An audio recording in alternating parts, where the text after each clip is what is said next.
नमस्कार विद्यार्थी मित्रांनो, खूप खूप स्वागत आहे आपले जीवयात्रा मराठी या युट्यूब चॅनलमध्ये. मित्रांनो, आज आपण विज्ञान या विषयाचा अभ्यास करणार आहोत. या विषयी त्या ठिकाणी मार्गदर्शन बघणार आहोत. आमचे मित्र श्री गोसावी सर हे आपल्याला विज्ञान विषयाचा संदर्भात या ठिकाणी मार्गदर्शन करणार आहेत. तर त्यामध्ये ते आपण या ठिकाणी पेपर कसा लिहायचा, त्याचबरोबर विज्ञान भाग 1 विज्ञान भाग 2 या संदर्भात त्या ठिकाणी मार्गदर्शन करणार आहेत.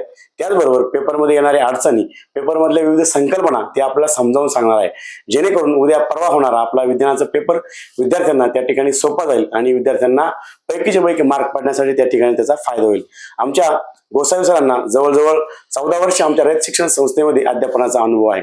त्याचबरोबर आमच्या सरांना त्या ठिकाणी विज्ञानाची विशेष आवड आहे. या विज्ञानाच्या आवडीमुळं त्या ठिकाणी त्यांना अनेक बक्षिसं सुद्धा या ठिकाणी मिळालेलं आहे. त्याचबरोबर आमच्या सरांना रयत शिक्षण संस्थेच्या आमचा जो रायगड विभाग आहे, तर या रायगड विभागामध्ये वोडाफोन टीचर्स स्कॉलरशिपसाठी त्यांची निवड झाली होती. जवळजवळ 1 लाख रुपयांची स्कॉलरशिप त्यांना त्या ठिकाणी मिळाली आहे. त्याचबरोबर दरवर्षी होणारे जे काही विज्ञान प्रदर्शन आहे, तर या विज्ञान प्रदर्शनामध्ये आमचे सर त्या ठिकाणी सक्रिय सहभाग घेतात. तेच नव्हे तर विद्यार्थ्यांना त्या ठिकाणी सुद्धा ते सहभागी करून घेतात आणि हे करत असताना आमच्या शाळेला त्या ठिकाणी बऱ्याच वेळा प्रथम क्रमांक देखील मिळालेला आहे. त्याचबरोबर सरांचं विज्ञान विषयामध्ये अतिशय सखोल ज्ञान असल्यामुळे आमच्या रयत शिक्षण संस्थेच्या जो ऑलिम्पियाड एक्झाम असते, तर त्यासाठी रायगड विभागातून त्यांची बुद्धिमत्ता विषयाची प्रश्न निर्मितीसाठी त्या ठिकाणी निवड झालेली आहे. याचबरोबर विज्ञान प्रदर्शनामध्ये त्या ठिकाणी वेगवेगळ्या ठिकाणी त्यांनी सहभाग घेऊन आपल्या विद्यार्थ्यांना अतिशय चांगल्या प्रकारचं मार्गदर्शन करून वेगवेगळ्या प्रोजेक्टच्या माध्यमातून पुरस्कार देखील मिळालेला आहे. तर आपण त्यांच्यासोबत या विज्ञानविषयी विज्ञानच्या पेपरविषयी त्या ठिकाणी मार्गदर्शन बघणार आहोत, जेणेकरून SSCच्या विद्यार्थ्यांना पेपर व्यवस्थित लिहिता येईल आणि त्यांना चांगले मार्क पडतील या संदर्भात आपण बघणार आहोत. तर सर्वप्रथम सरांचं आपल्या युट्यूब चॅनलमध्ये खूप खूप स्वागत आहे. नमस्कार सर. नमस्कार. महाराष्ट्रातील विद्यार्थ्यांना SSC पेपर विज्ञान भाग 1 व विज्ञान भाग 2 या संदर्भात मार्गदर्शन करावं अशी विनंती. धन्यवाद. सर्वप्रथम सर्व विद्यार्थ्यांना माझा नमस्कार.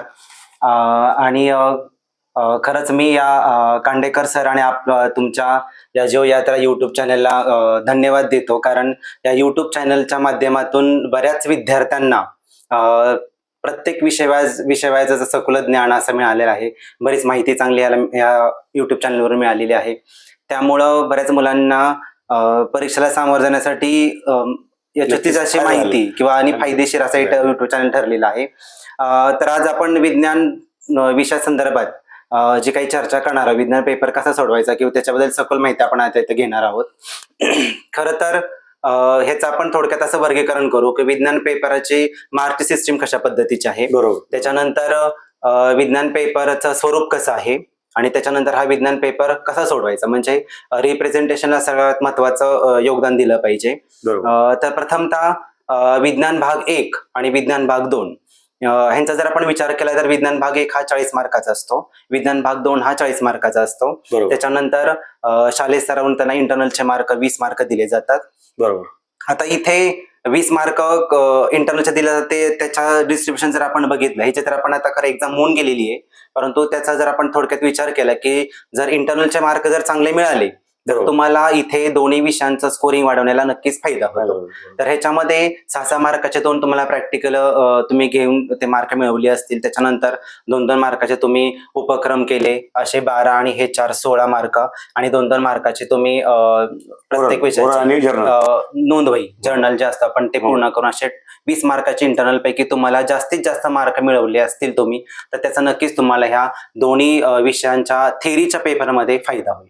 त्याच्यानंतर आता प्रश्नपत्रिका स्वरूप जर आपण बघितलं तर विज्ञान भाग 1 आणि विज्ञान भाग 2 या दोन्ही विषयांचं प्रश्नपत्रिका स्वरूप हे सारखंच आहे. आता ह्याच्यामध्ये एकूण 4 प्रश्न आहेत. प्रश्न पहिला 10 मार्काचा, प्रश्न दुसरा 10 मार्काचा, प्रश्न तिसरा 15 मार्काचा आणि प्रश्न चौथा हा 5 मार्काचा. असे एकूण 40 मार्काचे एक प्रश्नपत्रिका विज्ञान 1ची, 40 मार्काची प्रश्नपत्रिका विज्ञान 2ची.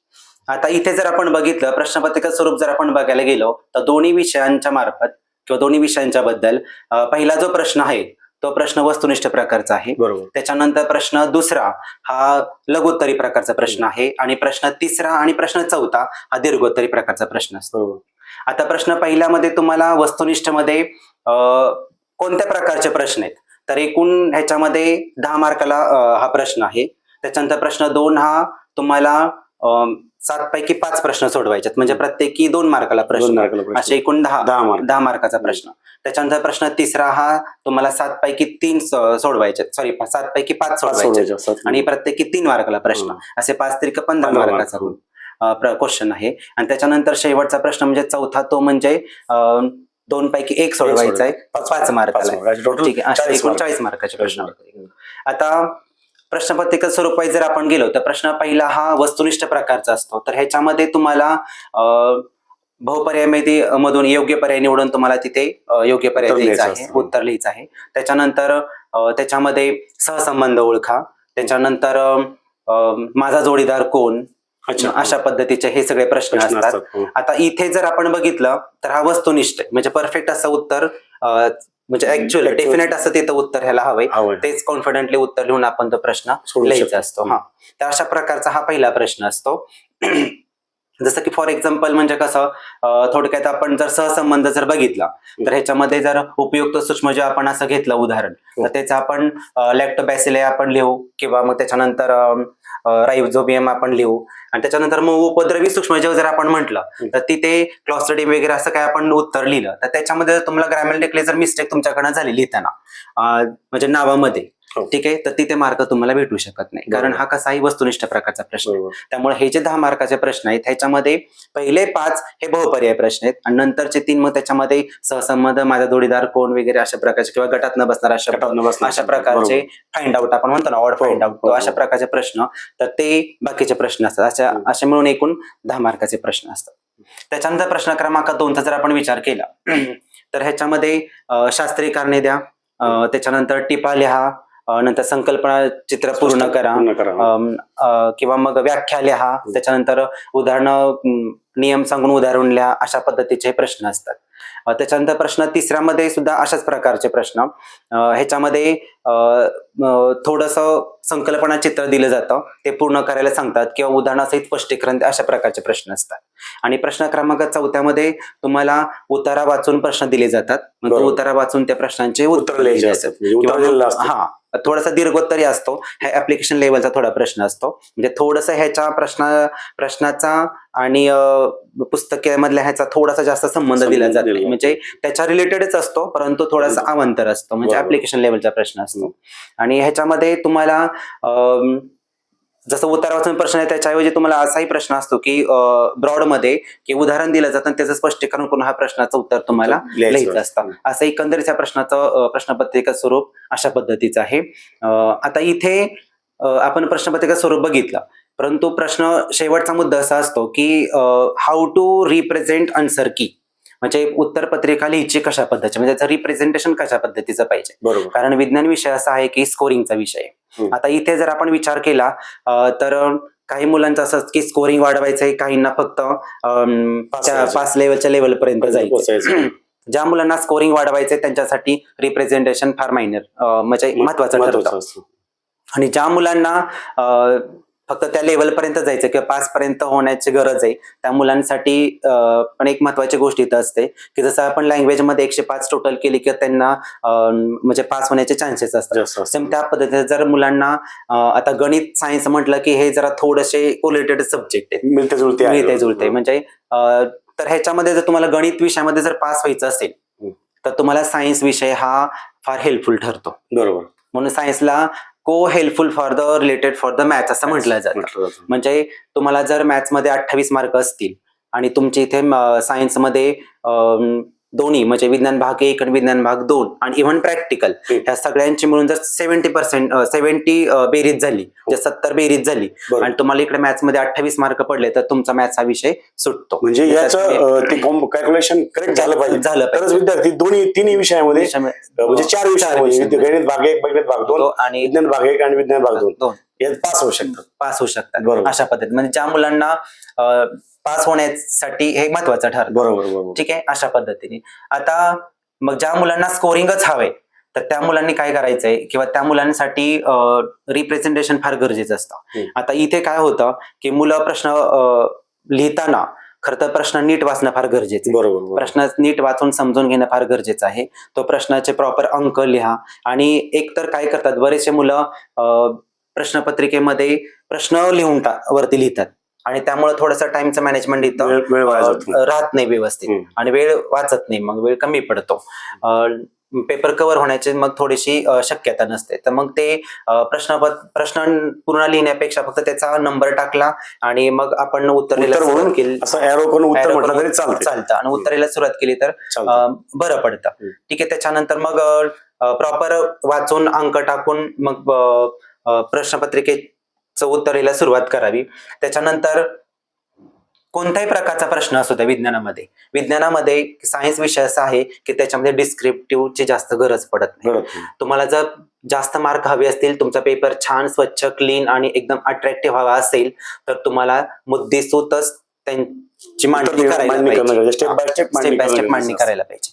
आता जसं की मी सांगितलं की पहिला प्रश्न जो वस्तुनिष्ठ प्रकारचा असतो त्याच्यामध्ये तुम्हाला डेफिनेटच उत्तर हवे, म्हणजे निश्चितच असं उत्तर हवे तरच तुम्हाला मार्क मिळेल. ठीक आहे. त्याच्यानंतर मग बाकीचे जे सगळे प्रश्न आहेत ह्याच्यामध्ये तुम्ही सगळ्या प्रश्नामध्ये फक्त प्रश्न क्रमांक 2 मध्ये शास्त्रीय कारणे लिहा. ह्याच्यामध्ये तुम्हाला 3-4 ओळीमध्ये जे काही तुमचं उत्तर आहे ते तुम्ही फक्त डिस्क्रिप्टिव्ह लिहायचे. बाकीच्या कोणत्याच प्रश्नाला तुम्हाला डिस्क्रिप्टिव्ह लिहिण्याची गरज पडत नाही. तिथे तुम्हाला म्हणजे फॉर एक्झाम्पल टिपा लिहा, आपण हा प्रश्न घेतला, ठीक आहे, किंवा फरक स्पष्ट करा हा प्रश्न घेतला, हा पण दुसऱ्यामध्येच येतो.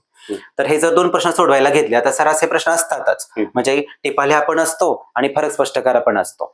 तर मग ह्याच्यामध्ये आपण काय करतो, पॉइंट दोन्ही साईडला बरेच मुलं काय करतात, फरक स्पष्ट करताना पार्टिशन करून फरक लिहित नाही, एक वरती एक खाली, असे बरेच मुलं करतात. तर आपण पार्टिशन करून इकडे एक पॉईंट दिला तर इकडे एक पॉईंट, म्हणजे सायमल्टेनियसली त्याच पद्धतीने रिप्रेझेंटेशन करावं. त्याच्यानंतर टिपाल्या म्हटलं तर तिथे पण डिस्क्रिप्टिव्ह लिहिण्याची गरज नाही, म्हणजे 1 आकडा 2 आकडा टाका किंवा थोडासा हायफन द्या, म्हणजे डॅश द्या प्रत्येक ह्याला, आणि पॉईंट नुसार तुम्ही मग ते रिप्रेझेंटेशन लिहू करायचे अशा पद्धतीने. त्याच्यानंतर मग प्रश्न 4था मध्ये जर तुम्हाला आता हा थोडासा ऍप्लिकेशन लेवलचा असतो, थोडा विचार करून हा प्रश्न सोडवायचा असतो, तर ह्याच्यामध्ये तुम्ही थोडासा विचार करून पेपर तो रिप्रेझेंट करायचा आहे. आणि कृती काढा म्हणून एक प्रश्न असतो, पण तो आकृती काढताना म्हणजे आकृती नामनिर्देशिक अशा पद्धतीने प्रश्न असतो की काढा. तर ह्याच्यामध्ये काय केलं जातं, मुलं कशी आकृती काढतात, तर आकृती स्वच्छ असावी, रेखीव असावी, आणि त्याच्यानंतर त्यांची जी प्रत्येक नावानुसार भागांना नावं दिलेली असावी. आता नावे देताना बरेच विद्यार्थी काय करतात, तिथे पेन्सिलचा वापर करत नाही, आकृती पेन्सिलने काढतात, तर तिथे नावं देताना ते पेनाचा वापर करतात. तर आकृतीला नेहमी पेन्सिलचाच वापर करावा आणि अशा पद्धतीने आकृती पूर्ण करून हा पेपर रिप्रेझेंटेशन करावा. तर पेपर रिप्रेझेंटेशन करताना ह्या पद्धतीने जर केला तर तुम्हाला खरंच स्कोरिंग चांगल्या पद्धतीने होतं. आणि जो सुपरवायझर असतो, पेपर चेक करणारा असतो, तो सुद्धा एक्झामिनर आपण म्हणतो, तो पेपर चेक करताना त्याला पण सुटसुटीतपणा वाटतो, छान वाटतं, कंटाळा येत नाही, त्या पद्धतीने पेपर पण छान पद्धतीने तो चेक करतो. अशा पद्धतीने स्कोरिंग वाढलं जातं. म्हणजे विद्यार्थ्यांनी पेपर लिहिताना जे आकृती आहे आपली आकृती काढताना जर तिच्या आकृती वेगवेगळे भाग आहे त्या प्रत्येक भागाला नाव दिले पाहिजे. त्याचबरोबर ती आकृती पेन्सिलनीच काढली पाहिजे. बरेचसे विद्यार्थी काय करतात, कंटाळा करतात पेन्सिल घेऊन जायला, मग ती ज्या पेनाने पेपर लिहितात त्याच पेनाने आकृती काढतात, हे चुकीचं आहे. विद्यार्थ्यांनी आकृती काढल्यानंतर त्याला पेन्सिलने व्यवस्थित नाव दिली पाहिजे, विभागली गेली पाहिजे, तरच पैकीच्या पैकी मार्क विद्यार्थ्यांना मिळतील.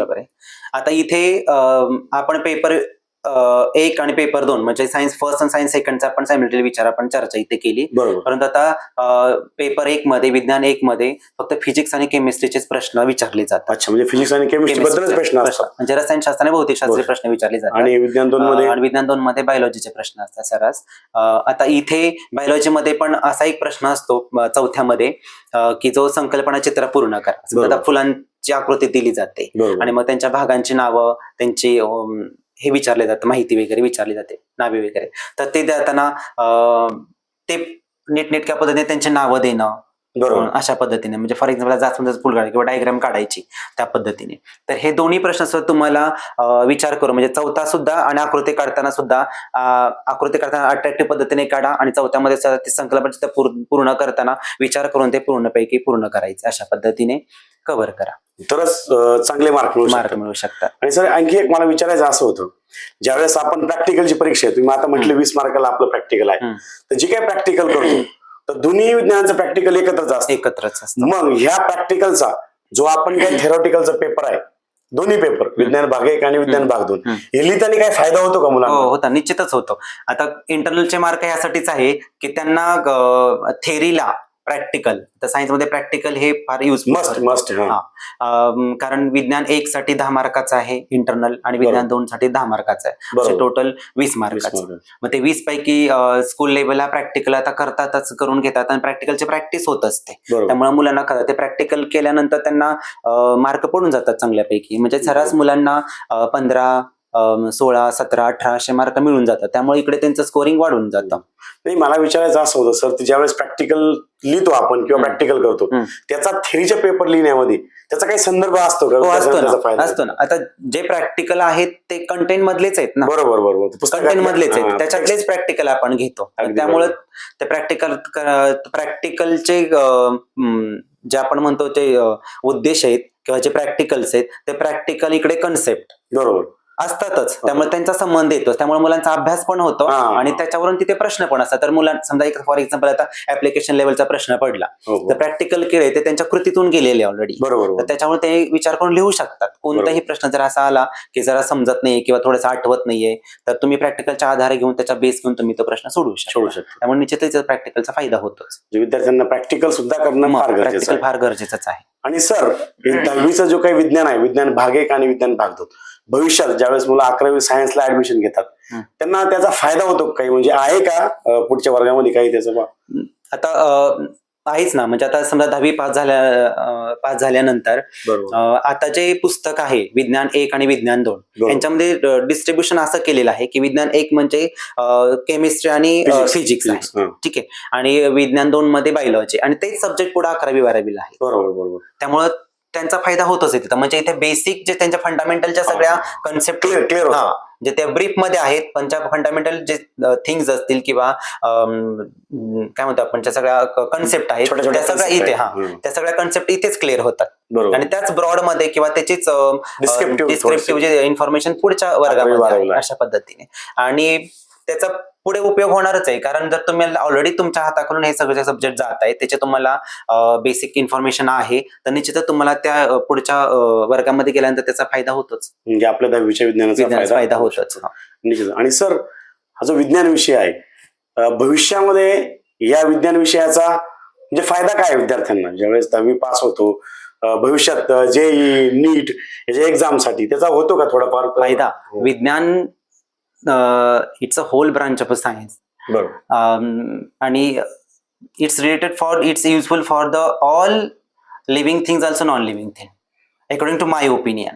म्हणजे विज्ञान असा विषय आहे की प्रत्येक घटकामध्ये, प्रत्येक व्यक्तीला, प्रत्येक वस्तूला, युनिव्हर्स मध्ये सगळ्यांना गरजेचं आहे.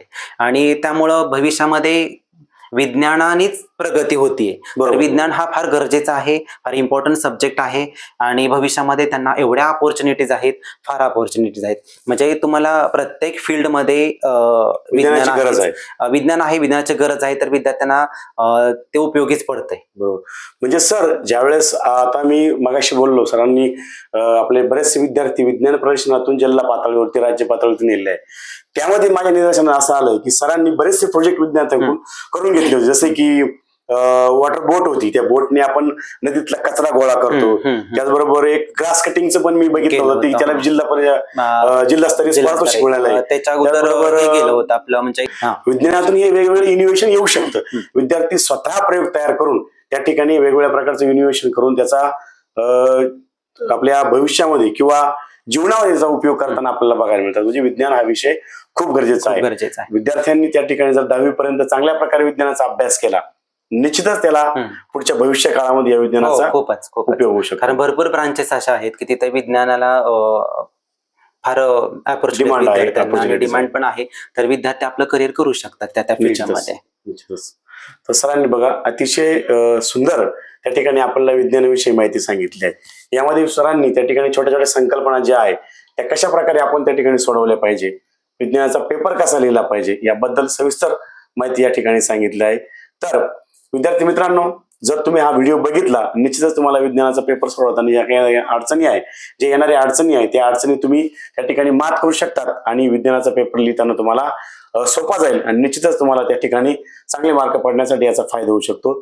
सरांनी आपला जो काही अमूल्य वेळ आहे त्या ठिकाणी आपल्याला दिलाय त्याबद्दल माझ्यातर्फे माझ्या युट्यूब चॅनल Thank तर्फे you. सरांचं खूप खूप धन्यवाद. आभार. आणि विद्यार्थी मित्रांनो, व्हिडिओ शेवटपर्यंत बघा व आपल्या जीव यात्रा मराठी या युट्यूब चॅनलला सबस्क्राईब करा. धन्यवाद. थँक्यू.